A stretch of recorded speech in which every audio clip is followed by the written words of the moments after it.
Hey guys, welcome back. So Nokia வந்து ஒரு budget ரேஞ்சில அதுவும் ஒரு under 10,000 கேட்டகரியில ஒரு புது மாடல் வந்து லான்ச் பண்ணிருக்காங்க. அதுதான் Nokia 2.3. So இந்த மாடல் 2.2 உடைய ஒரு சக்சஸர் மாடல் வந்து சொல்லியிருக்காங்க. இன்னைக்கு வீடியோல இந்த மாடலோட ஸ்பெசிஃபிகேஷன், பிரைசிங் அண்ட் டீடைல்ஸ்லாம் பார்க்கலாம். பிளஸ் இவங்க சொல்லியிருக்க இந்த பிரைசிங்க்கு இந்த மொபைல் ஒர்த்தா அண்ட் இந்தியாவில் இது எப்போ லான்ச் ஆகும் ஃபுல் டீட்டெயிலாக இந்த வீடியோவில் பார்க்கலாம். ஸோ வீடியோவை ஸ்கிப் பண்ணாமல் கடைசி வரைக்கும் பாருங்க. அண்ட் நம்ம சேனலுக்கு நீங்கள் புதுசாக இருந்தீங்கன்னா சப்ஸ்கிரைப் பண்ணிட்டு டெய்லியும் போடுற வீடியோஸை பார்த்து சப்போர்ட் பண்ணுங்க. கூடவே இந்த பெல் ஐக்கான்ல ஆல் ஆப்ஷன் கிளிக் பண்ணீங்கன்னா நம்ம சேனலில் புதுசாக எப்போ வீடியோஸ் போட்டாலும் உங்களுக்கு நோட்டிஃபிகேஷன் உடனே வரும். ஓகே, வாங்க வீடியோக்குள்ள போகலாம்.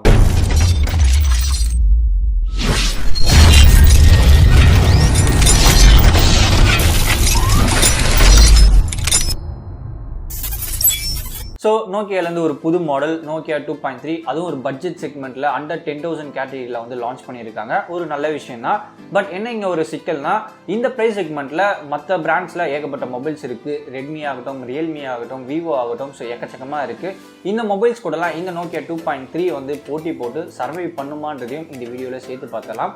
ஃபர்ஸ்ட் இந்த மொபைலோடைய மெயின் ஸ்பெசிஃபிகேஷன்லாம் வந்து பார்த்துடலாம். இதோடைய டிஸ்பிளே 6.2 இன்ச்சில் IPS LCD டிஸ்பிளே வந்து கொடுத்துருக்காங்க. மேலே வாட்டர் டாட் நாட்சோட இருக்குது.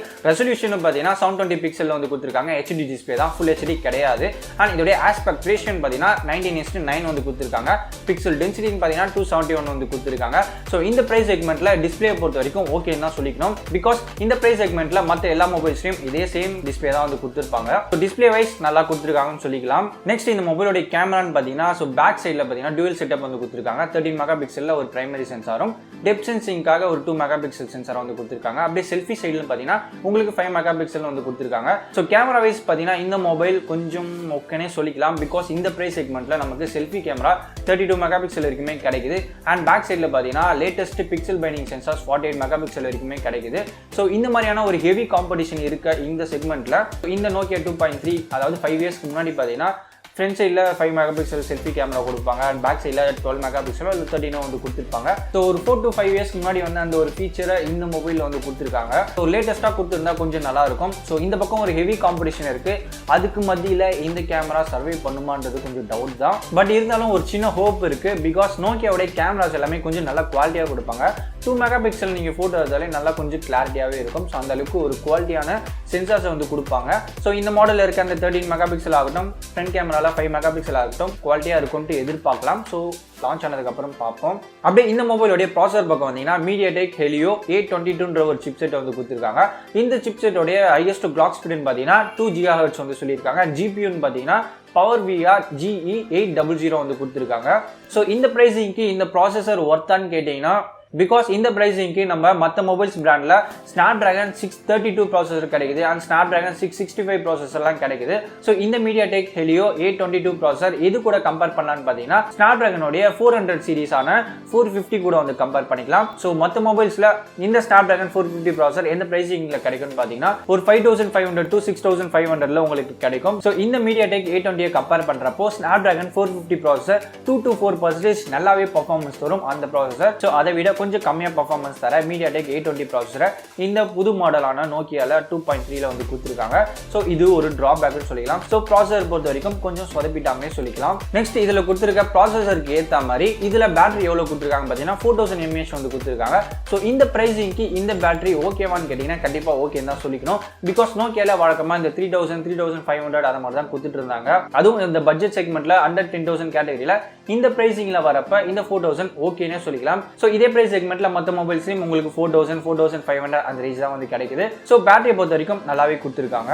நெக்ஸ்ட் இந்த மொபைல் என்னென்ன வேரியன்ட்ல வருதுன்னு பார்த்தீங்கன்னா 2GB and 32GB and expendable up to 512GB வரைக்கும் உங்களுக்கு கிடைக்குது.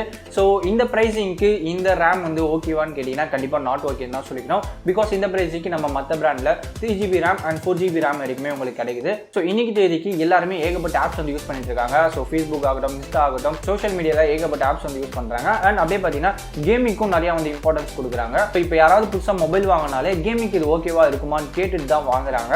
ஸோ அப்படி இருக்கப்ப இந்த 2GB ரேம் இந்த ப்ரைஸிங்கில் நாட் ஓகே.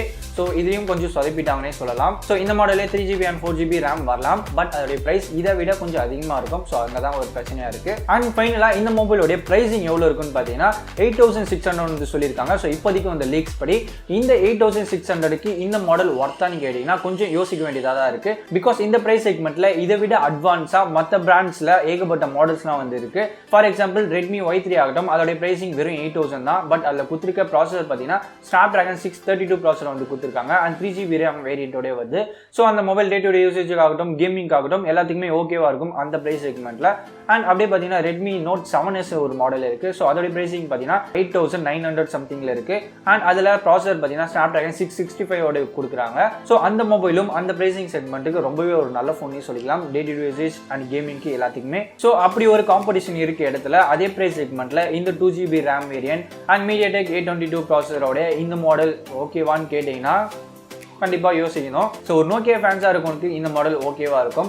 மற்ற யூசேஜ் பண்ணுறவங்களுக்கு எங்களுக்கு ஸ்பெசிஃபிகேஷன் அதிகமாக இருக்கும், இந்த ப்ரைஸ் செக்மெண்ட்டில் எதில் அதிகமாக ஸ்பெசிஃபிகேஷன் இருக்குன்னு தேடுறவங்களுக்கு இந்த மாடல் கண்டிப்பாக செட் ஆகாது. ஸோ ஃபைனலாக இந்த மொபைல் இந்தியாவில் எப்போ லான்ச் ஆகுன்னு கேட்டிங்கன்னா டிசம்பர் மிட்ல வந்து லான்ச் ஆகும்னு சொல்லியிருக்காங்க. அதாவது நெக்ஸ்ட் வீக் ஆர் அதுக்கு அடுத்த வீக்கில் லான்ச் ஆகிடும் அப்படின்ட்டு வந்து சொல்லியிருக்காங்க. ஸோ அஃபிஷியலாக லான்ச் ஆனதுக்கப்புறம் இந்த மொபைலோடைய கேமரா குவாலிட்டி எப்படி இருக்குது, இதோடைய பர்ஃபார்மன்ஸ் ப்ராசஸ் எல்லாமே எப்படி இருக்குது செக் பண்ணி பார்த்துடலாம். ஸோ இந்த வீடியோ உங்களுக்கு இன்ட்ரெஸ்டிங்காக இருந்திருக்கும்னு நினைக்கிறேன். யூஸ்ஃபுல்லாக இருந்துச்சுன்னா லைக் பண்ணுங்கள், ஷேர் பண்ணுங்க, சப்ஸ்கிரைப் பண்ணுங்க. தேங்க்ஸ் ஃபார் வாட்சிங். அடுத்த வீடியோல பார்க்கலாம்.